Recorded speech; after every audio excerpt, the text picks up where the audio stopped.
ಏನ್ ನೀವು ಯಾಕೆ ಇವತ್ತು ಇಷ್ಟೊಂದು ತಮಾಷೆ ಮಾಡ್ತಿದ್ದೀರಾ? ನನ್ನ ರೇಗಿಸ್ಬೇಕು ಅಂತ ಅನ್ಸ್ತಿದ್ಯಾ? ಹಾಗೆಲ್ಲ ಏನೂ ಇಲ್ಲ ದುರ್ಗಾ, ನಾನು ಹೇಳ್ತಿರೋದು ಸತ್ಯ.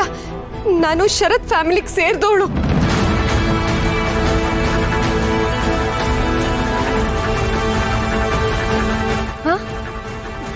ನೀವು ಅವ್ರ ಕುಟುಂಬಕ್ಕೆ ಸೇರಿದವರು ಅಂದ್ರೆ ಹೇಗೆ, ಯಾವ ಥರ?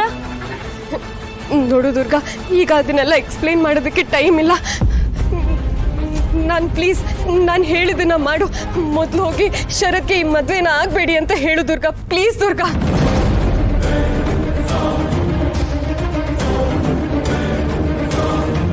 ಒಂದ್ ವೇಳೆ ಈ ಮದುವೆ ಆಗೋದ್ರೆ ಎಲ್ಲಾನು ಮುಗ್ದೋಗುತ್ತೆ. ಈ ಮದುವೆಯಿಂದ ಯಾರಿಗೂ ಒಳ್ಳೇದಾಗಲ್ಲ.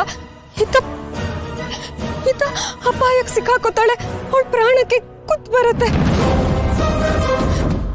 ಈತ ನಮ್ಮ ಬದುಕಿನ ದೀಪ, ಜೀವ, ಭರವಸೆ, ಕನಸು ಎಲ್ಲಾನು ಅವಳೇ ಸುಖವಾಗಿರಲ್ಲ ಅಂದ್ರೆ ಯಾವುದಕ್ಕೂ ಅರ್ಥ ಇರಲ್ಲ. ಆದ್ರೆ ಇದನ್ನೆಲ್ಲ ನೀನ್ ನನ್ನ ಹತ್ರ ಯಾಕೆ ಹೇಳ್ತಿದ್ದೀರಾ? ನೀನ್ ನನ್ನ ಹತ್ರ ಹೇಳೋ ಬದಲು ನೇರವಾಗಿ ಹೋಗಿ ಬಾಸ್ ಹತ್ರನೇ ಹೇಳ್ಬೋದಲ್ವಾ? ನನಗೆ ಹೇಳಕ್ಕಾಗಲ್ಲ ದುರ್ಗಾ.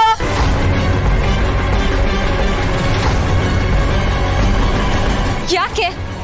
ನಿಮಗೆ ಯಾಕೆ ಹೇಳಕ್ಕಾಗಲ್ಲ? ಅಲ್ಲ, ನೀವು ಈ ಕುಟುಂಬಕ್ಕೆ ಸೇರಿದವರು ಅಂದ್ಮೇಲೆ ಯಾಕೆ ಎಲ್ರಿಂದ ದೂರ ಇದ್ದೀರಾ? ಹೌದು, ಯಾಕೆ ನೀವು ಯಾರ ಮುಂದೆನೂ ಬರಲ್ಲ? ಇಷ್ಟು ದೊಡ್ಡ ಸತ್ಯನ ನನ್ನಿಂದ ಯಾಕೆ ಮುಚ್ಚಿಟ್ರಿ? ಹೇಳಿದ್ದೇವೆ ಅವ್ರಿಗೆ ಯಾಕೆ? ನನ್ನಿಂದ ಸತ್ಯ ಮುಚ್ಚಿಟ್ಟಿರೋ ನಿಮ್ನ ನಾನು ಹೇಗೆ ನಂಬಲಿ?